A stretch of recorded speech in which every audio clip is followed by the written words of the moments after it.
இயேசுவின் நாமத்தினாலே இந்த மதிய வேளையிலே உங்களை அன்போடு கூட வாழ்த்துகிறேன். குயவனே என்ற நிகழ்வின் அடிப்படையிலே ஜெபத்தின் மேன்மையை குறித்து நாம் தியானித்துக் கொண்டே இருக்கிறோம்.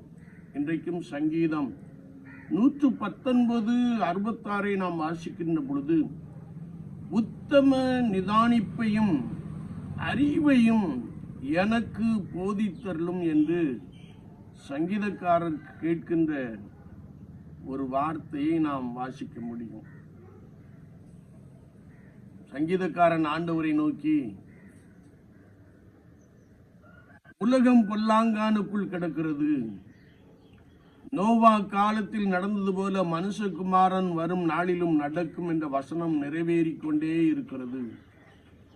எங்கு பார்த்தாலும் பாவம், அக்கிரமம், மதத்தின் பெயராலே தாக்குதல்கள் என்று சொல்லி பலவிதமான சூழ்நிலையிலே நாங்கள் வாழ்ந்து கொண்டிருக்கிறோம். எனவே எங்களுக்குண்டான நெருக்கத்தின் மத்தியிலே நாங்கள் எப்படி வாழ வேண்டும் என்பதை எங்களுக்கு போதித்தரணும். உத்தம நிதானிப்பையும் அறிவையும் எனக்கு போதித்தரலும் என்று சங்கீதக்காரன் கேட்கிறார். என்னை கேட்டுக்கொண்டிருக்கிற என் அன்பு சகோதரனே, சகோதரியே, நாம் வாழ்ந்து கொண்டிருக்கிற உலகம் மிகவும் இக்கட்டான நிலைமையிலே, ஆபத்தான காலத்திலே கடந்து சென்று கொண்டிருப்பதை நாம் பார்க்கிறோம். வேதத்தில் சொல்லப்பட்டவைகள், கடைசி நாட்களிலே யுத்தங்களின் செய்திகளை கேள்விப்படுவீர்கள், கடைசி நாட்களிலே சமுத்திரம் மகா கொந்தளிப்பாய் காணப்படும், மலைகள் சமுத்திரத்தில் சாய்ந்து விழும், எங்கு பார்த்தாலும் அக்கிரமும் பாவமும் பெருகிக் கொண்டே இருக்கும் என்ற வார்த்தை நம்மை சுற்றிலும் நிறைவேறி கொண்டிருப்பதை நாம் நன்றாய் அறிந்து கொள்ள முடியும். இமாச்சல பிரதேசத்திலே காணப்பட்ட பெருமழை அநேகரை வாரிக்கொண்டு போனதை நாம் கடந்த வாரத்திலே கண்கூடாக பார்த்திருக்கிறோம். எனவே உலகம் மிகவும் ஆபத்தான காலத்திலே ஓடிக்கொண்டிருப்பதை, உலகத்தின் ஜனங்கள் பாவத்திலும் அக்கிரமத்திலும் திளைத்து போய் காணப்படுவதை நாம் மிக அதிகமாக அறிந்து கொள்கிறோம். எபேசியர் 5:15 முதல் சில வசனங்களை நாம் வாசிக்கின்ற போது, ஞானம் உள்ளவர்களாய் நடந்தது போல கவனமாய் நடந்து என்று வார்த்தை சொல்லுகிறது. உலகம் அறிவினால் பெருத்து போய் காணப்படுகிறது. அறிவு பெருத்தவன் நோவு பெருத்தவன் என்று வசனம் சொல்லுகிறது. எனவே உலகத்திலே உள்ள ஜனங்கள் வித்தியாசமாய் காணப்படுகிற இந்த அனுபவத்திலே, குறிப்பாக உண்மையை அறிந்தவர்கள் துணிகரமாய் பாவம் செய்கின்ற இந்த அனுபவத்திலே, நாங்கள் ஞானம் உள்ளவர்களாய் நடக்க எங்களுக்கு உதவி செய்யும். நாட்கள் பொல்லாதவைகள் ஆதலால் காலத்தை பிரயோஜனப்படுத்திக் கொள்ள எங்களுக்கு உதவி செய்யும் ஆண்டவரே என்று அப்போஸ்தலனாகிய பரிசுத்த பவுல் சொல்லுகிற ஒரு வார்த்தையை நாம் வாசிக்க முடியும். சமுத்திரம் ஜலத்தினால் நிறைந்திருக்கிறது. சமுத்திரத்தில் உள்ள மீன்கள் பல வகையாக காணப்படுகிறது. சமுத்திரத்தின் தண்ணீர் உப்பாக இருப்பதை நாம் நன்றாய் அறிந்திருக்கிறோம். ஆனால் இந்த மீனுக்குள் அந்த உப்பு சொல்லுவதில்லை. அதே போல பாவம் நிறைந்த இந்த உலகத்திலே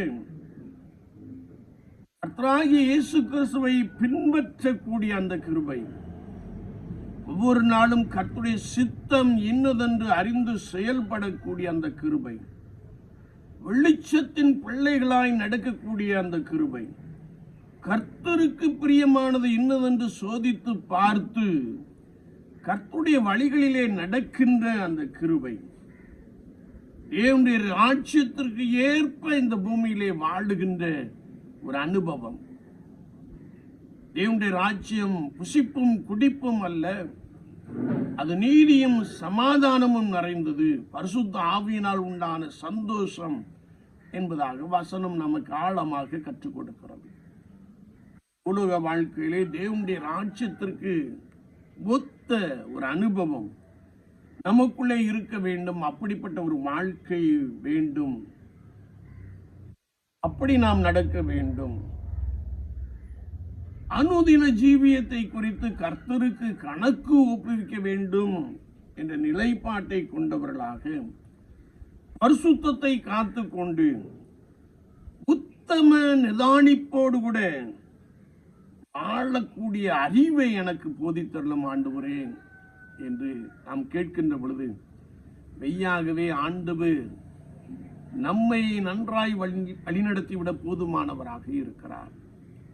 நாம் நடக்கின்ற சம்பவங்களை வேதத்தோடு ஒப்பிட்டு நிதானித்து பார்த்து கர்த்தராகிய இயேசு கிறிஸ்துவை உறுதியாய் பற்றி கொண்ட மனதை உடையவர்களாக, அவரை விட்டு விலகாமல் அவருக்கு பின் சென்று நடக்கிறவர்களாக, இனி வரும் பலன் மேல் நோக்கமாய் இருந்து என்ற வசனத்தின்படியே பாவமும் சஞ்சலமும் அக்கிரமும் நிறைந்த இந்த உலகத்திற்குள்ளே வாழ்ந்து கொண்டிருக்கின்ற பொழுது ஒரு நித்தியமான வாழ்க்கையை குறித்து அதன் பலனை நாம் பெற்றுக்கொள்ளுகிறவர்களாக வாழ எங்களுக்கு உதவி செய்யும் ஆண்டவரே என்று நாம் கேட்கின்ற பொழுது ஆண்டவர் நமக்கு உதவி செய்கிறார்.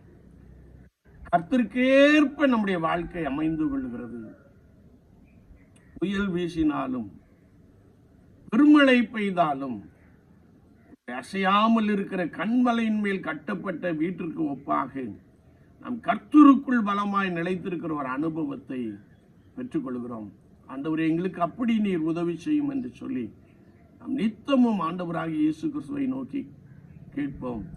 அவர் நமக்கு உத்தம நிதானிப்பையும் அறிவையும் போதிப்பார். அவருக்கு பின் சென்று மகிழ்ச்சியாய் நடப்போம். உலக வாழ்க்கைக்கு பின்பதாக நித்தியமான வாழ்க்கையை பெற்றுக்கொள்ள ஆண்டவர் நமக்கு உதவி செய்வாராக. ஆமீன், ஆமீன்.